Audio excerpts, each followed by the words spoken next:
Well, thank you very much, everybody. Been a little busy day, right? We had a good morning, and now we're having a good evening, and we're going to a premiere in a little while. But there's nothing more important than what we're doing right now, in my opinion. Today, I'm signing a historic executive order to combat the scourge of addiction and substance abuse. Big deal in this country and probably in every country. We're calling it the Great American Recovery Initiative. I'm grateful to be joined by co-chairs of this sweeping new effort, Secretary of Health and Human Services, Robert F. Kennedy Jr., and Senior Advisor to the White House Great American Recovery Initiative, Kathryn Bergum. Thank you both very much. Thank you, sir. Thank you, sir. Thank you. Where's Bobby? Bobby. Hello, Bobby. Come here. I love Bobby. You're doing a great job, Kathryn. All right? Do we think so? Who's doing a better job, him or your husband? Your husband. He's doing a good job. I'm just getting started, sir. They're both doing very well. Now you're going to do better than both of them. Thanks as well to Attorney General Pam Bondi, Secretary Doug Bergum, Secretary Scott Turner, Secretary Doug Collins, Special Envoy Steve Witkoff, who's got some pretty good news, Chief of Staff Susie Wiles, FDA Commissioner Dr. Martin McCary, NIH Director Dr. Jay Bhattacharya. Oh, I've gotten good at that. You are, Joe. sir. Administrator of the Centers for Medicare and Medicaid Services, Dr. Mehmet Oz, who's doing a fantastic job, and Director of the Office of National Drug Control Policy, Sarah Carter. I also want to introduce a great friend of mine who happened to be here and is very much committed to this. He knows how important it is for our country. He's built a tremendous American company. It's called WeatherTech. I guess you've seen the ads. I've seen the ads. I think they're great ads, but more importantly, it's a great product. David McNeil. David, congratulations on what you've done. It's incredible. Thank you, Mr. President. Thank you. Really great. And the president of WeatherTech, Ryan Granger. Ryan, congratulations. What a great job. They built an American company, and it's a thriving company too. So with a great product. It's great to be here in America. You know, when I was in the private sector, I'd always buy the floor mats, but now that I'm president, I no longer have to buy floor mats. But you made a great floor mat, and you still do, and lots of other Thank you. things. Many of those with me today have personally known the heartache of a loved one taken by drug or alcohol addiction. I do, just like millions of American families. Every year we lose an estimated 300,000 people to drug and alcohol abuse, and the real number is probably much, much higher than that. Thankfully, drug overdose deaths plummeted by 21% in the last year. We're working very hard on it. We've closed the southern border, seized over 47 million fentanyl pills and 10,000 pounds of fentanyl powder. That's a record. And I have formally designated Dr. And I'll tell you what, we have a group of doctors, some of them behind me, who have just been incredible, and they've really wanted this, designated the drug cartels as foreign terrorist organizations. And for some reason, they didn't want to do that until we came along, but they are indeed foreign terrorist organizations. With our action in the Gulf of America, that sounds so nice when I hear the Gulf of America. Drugs entering our country by sea are down 97%. So when you see the boats being hit, those boats kill on average 25,000 people a boat. So that's 25,000, I would assume mostly American lives, but lives are being saved. Now we're taking a bold action to help Americans struggling with all forms of addiction so they can get the help and the support that they need to free themselves from the horrible burden of dependency. The Great American Recovery Initiative will bring together federal, state, local, and private sector resources to support addiction, recovery, treatment, and prevention. And it will help mobilize the full resources and authority of the federal government to help stop this tremendous plague. And I'd now like to invite Secretary Kennedy to start, and then Kathryn Bergum, and then I'll sign the order, which I've just signed, and wanted to make sure the signature was good, took my time. And we get, let me just see, pretty good. Not pretty good. Let's give it a 10, okay? For Kathryn. But I'd like Bobby to say a few words. And Kathryn, thank you very much, everybody. Please. Mr. President, thank you for your leadership, for signing an executive order that tells the truth about one of the greatest challenges that our country faces. Addiction is not a moral failure. It is a disease. It's chronic. It's treatable. And for too long, our nation has responded with fragmentation, with stigmatization, and silence instead of science, compassion, and coordination. Today, President Trump changes that. With the Great American Recovery Initiative, we finally bring the full strength of the federal government together across healthcare, law enforcement, housing, labor, faith communities, and the private sector to save lives, restore families, and rebuild communities that addiction has hollowed out. Nearly 50 million Americans suffer from substance use disorder. Many never receive treatment. Even more don't believe that help is possible. That is not because recovery doesn't work. It's because our systems have failed to reach the people where they are early enough, long enough, and with dignity. This initiative fixes that. We will align federal programs instead of letting them operate in silos.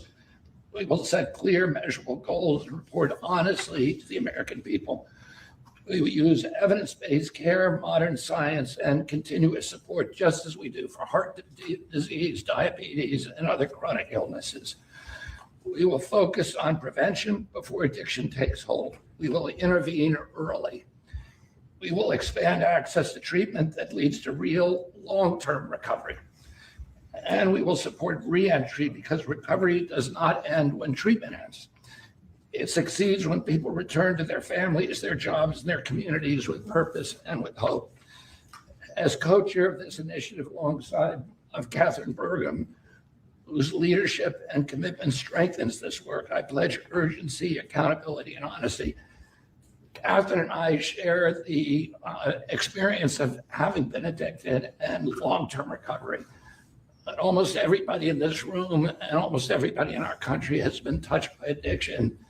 Steve Witkoff, who's here, had an extraordinary son, Andrew, who was a superstar boy, a straight A student, an athlete, and a wonderful leader, and lost that son to addiction.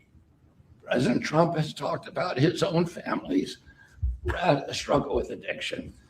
All of us are touched. If it touches these people, it can hurt every American. And President Trump has often talked about, with compassion, about the families who lose children to this disease. 100,000 children a year until recently. Now it's about 76,000. Those families are devastated forever.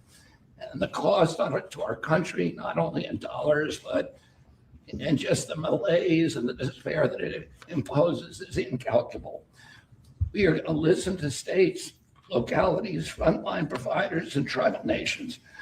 We will partner with communities and faith-based organizations. We will work with employers, clinicians, and recovery leaders who know what works on the ground. President Trump has already acted decisively, securing the border against deadly drugs, signing the Halt Fentanyl Act, strengthening treatment programs, expanding access to naloxone, medication-assisted treatments, and investing billions in prevention and recovery. This executive order builds on that record and accelerates it. Recovery is not a side issue, it's an economic issue, a workforce issue, a family issue, a national security issue. When Americans recover, communities grow stronger. When families heal, children thrive. And when we confront addiction with courage instead of complacency, we reclaim the promise of our country. This initiative is about life, it's about responsibility, and it's about building a great American recovery together. With this executive order and with major announcements that I will announce next week, we are taking decisive action to make America healthy again. Thank you. Thank you, Bobby, and great job.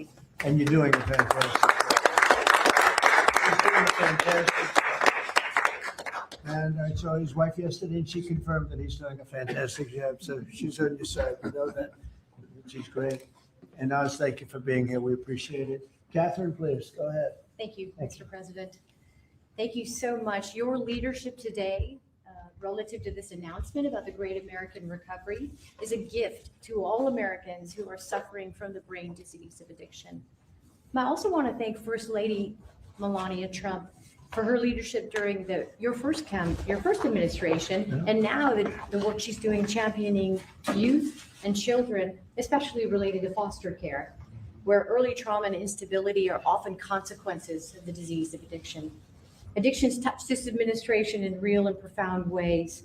President Trump, you've openly spoke about your brother Fred, who struggled with addiction, shaped your life and your understanding of this disease.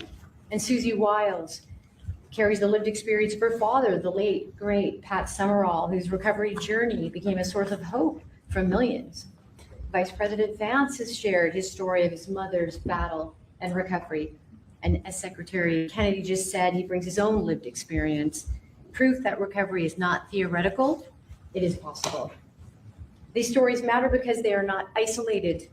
They reflect the reality of the over 190 million Americans, that's half our nation, who are impacted in some way by the disease of addiction. And I am one of them. I started drinking in high school, and I was a blackout drinker from the start. For 20 years, I've struggled, relapsing constantly starting over, constantly trying to stay sober and failing. And I reached a point where I truly did not believe there was one single reason for me to keep living, and I was suicidal at the end of my drinking.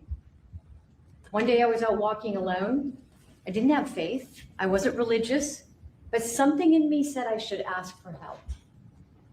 And out loud to no one, because it was just me, I said, I don't know if anyone is there, but I need help. And that was the day I became sober. 15 years later, I found myself somehow standing in front of people as First Lady of North Dakota, thanks to him. But I was asking people to share their stories openly about addiction so we could eliminate the shame and stigma, so more people would reach out for help and more lives could be saved. And today I'm standing here in this incredibly beautiful Oval Office. And if not for the grace of God, I would not be alive today with over 23 years in recovery.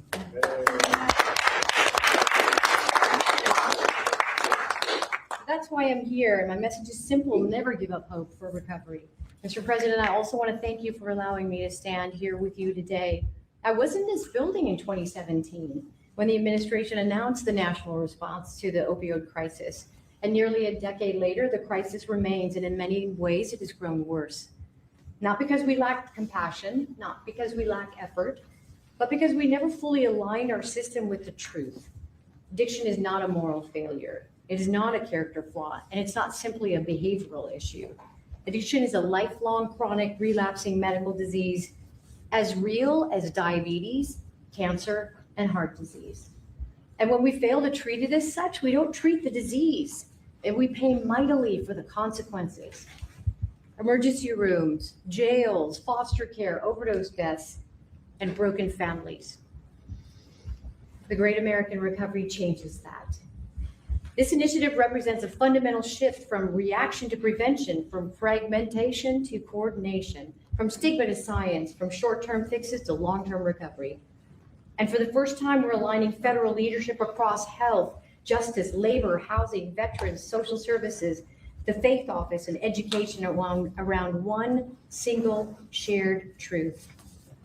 When addiction is treated early and correctly, people recover and families heal. Addiction is a generational disease, and if we don't treat it properly, it repeats from parent to child, from community to community. And when we treat it like a lifelong condition, the condition that it is, we stop that cycle.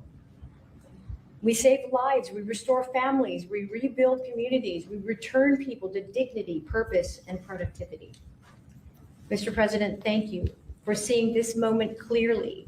With your leadership and the Great American Recovery Initiative, we're establishing a new framework and a new national response to the disease of addiction, including treatment and care that parallels other chronic diseases. With this framework and treatment, recovery is not the exception, It is the expectation. Thank you. Thank you.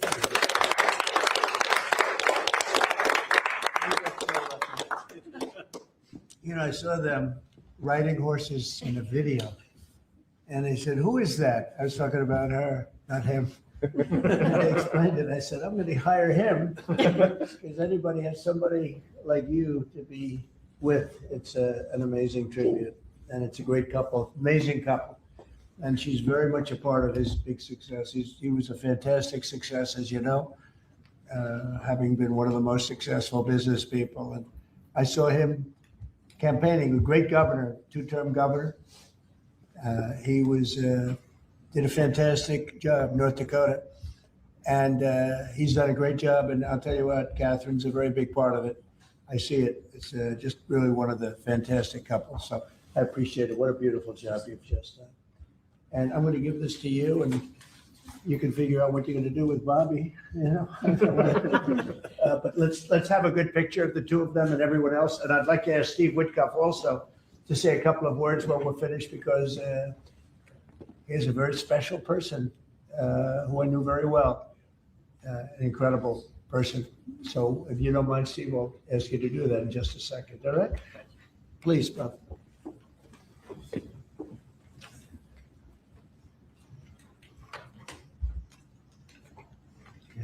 Thank you very much. Thank you, sir. Thank you. Great job. Thank you so much. Steve, please.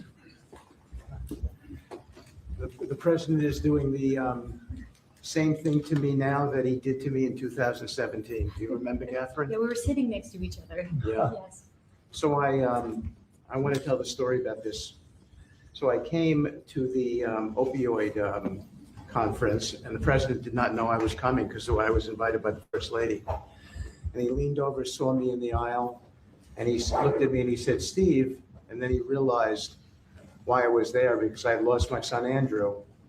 And the president was an incredible friend when I lost him. I lived in his building at 502 Park Avenue.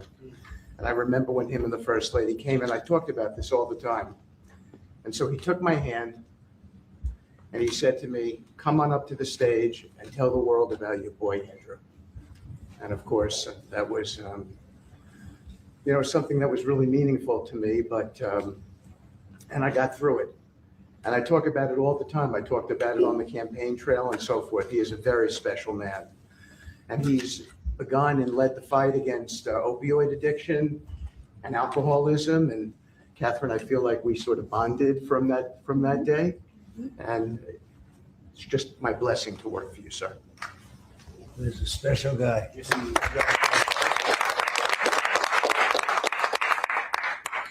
He and a group of people, Jared helped and others helped. Steve, peace in the Middle East, and we're there. Yes. A couple of little flames, but they're very little by comparison, and they'll go out quickly. They're already going out.